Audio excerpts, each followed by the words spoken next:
नहीं रहेगी तो जीवन नहीं रहेगा। तो बिना सत्संग का जीवन कैसे हो सकता है सज्जनों? ध्यान दीजिए, पुराणों में बहुत सारी कथा लिखी गई है महर्षि वेदव्यास जी महाराज के द्वारा।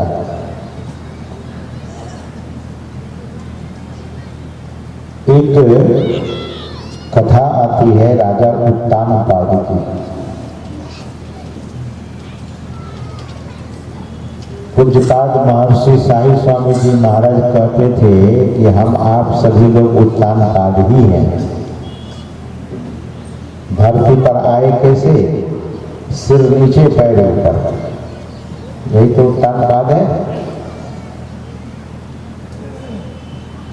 तो राजा उत्तानपाद की 2 रानियां थी। पहली रानी का नाम था सुनीति और दूसरी रानी का नाम था सुरुचि जी। यही स्थिति है। पहले सुनीति से विवाह होता है राजा उत्तानपाद का। सुनीति सत्संगी परिवार से थी।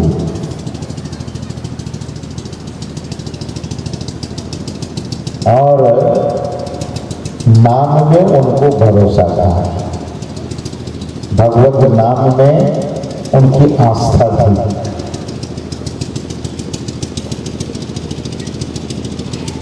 राजा यानी जीव को सुनीति धीरे धीरे सुनीति के भीतर में अवगुणों से दिखने लगा। जीव का स्वभाव है सज्जनों,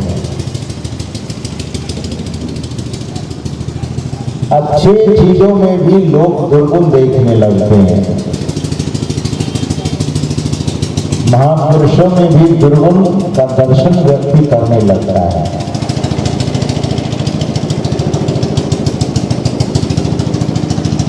कबीर साहब ने कहा अपने प्रार्थना में कि तुम देखत अवगुण करो।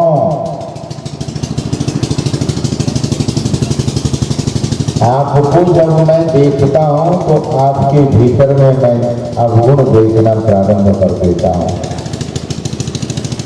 सदगुरु का मतलब क्या है?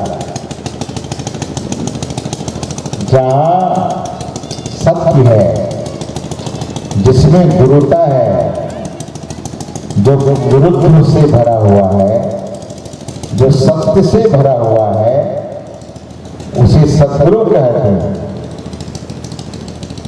और सदगुरु में भी लोग दुर्गुण का दर्शन जब करता है तो समझ लीजिए कि अब उसका अकल्याण होने वाला है।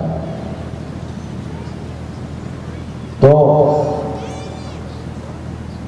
सुनीति इतनी सुलक्षणा थी, शीलवती थी। सुनीति में इतनी सदाचार, सुनीति शिष्टाचार से भरी हुई थी और पवित्रता से भरी हुई थी। कालांतर से जब सुनीति को पुत्र की प्राप्ति हुई तो राजा की आसक्ति उनसे छूटने लगी।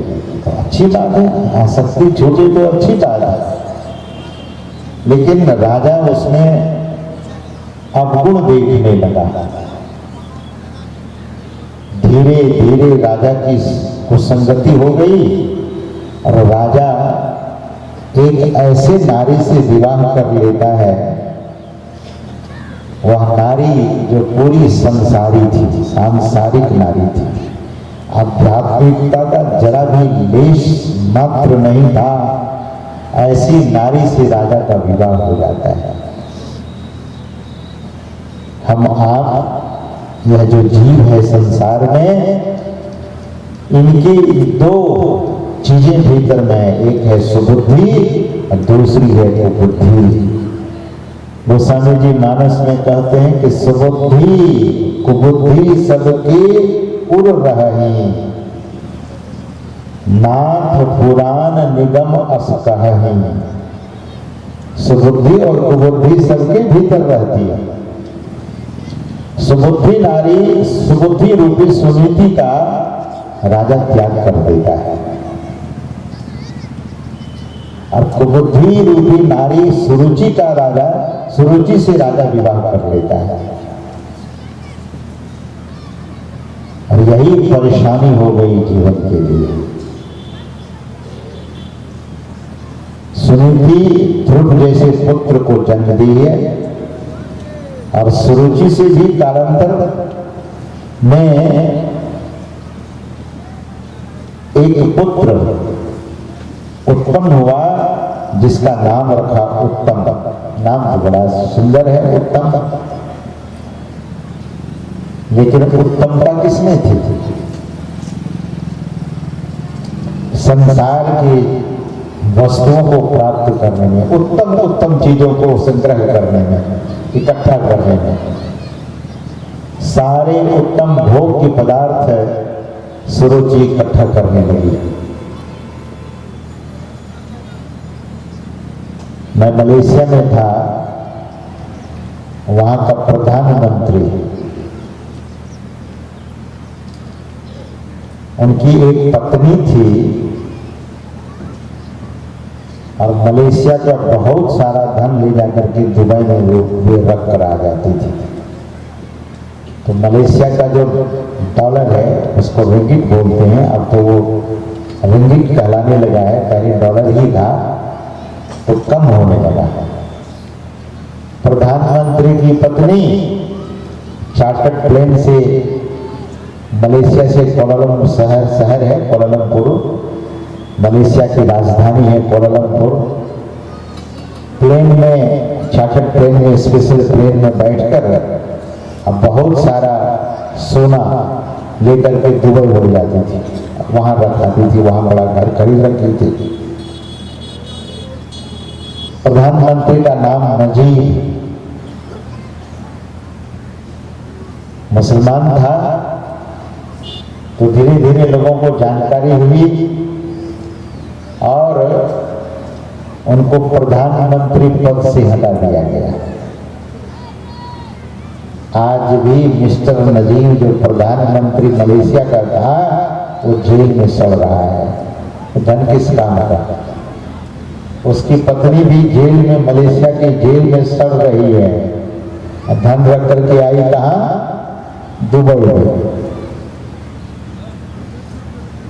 यही है, उत्तम उत्तम चीजों को संग्रह तो किया, लेकिन परमात्मा को मंजूर नहीं था।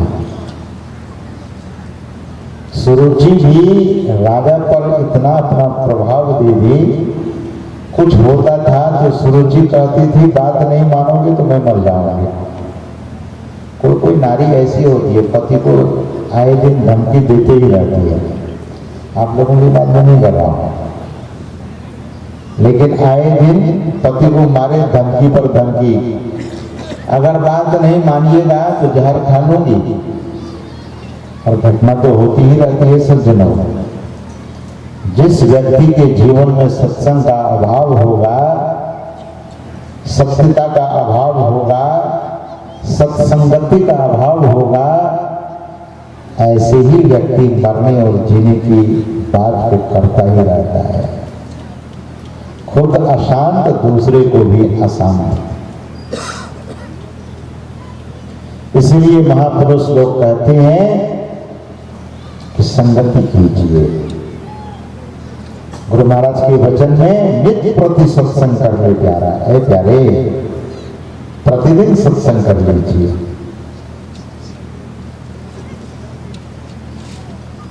प्रतिदिन सत्संग करेंगे तो मन पर सत्यता का प्रभाव हो जाएगा, सत्य का प्रभाव। नहीं तो झूठ ही लेना, झूठ चटेना, यही होगा। तो महापुरुष कहते हैं कि नित्य प्रति सत्संग कर ले प्यारा, तेरा कार सरई सारा। विश्वास है? करके देखिए।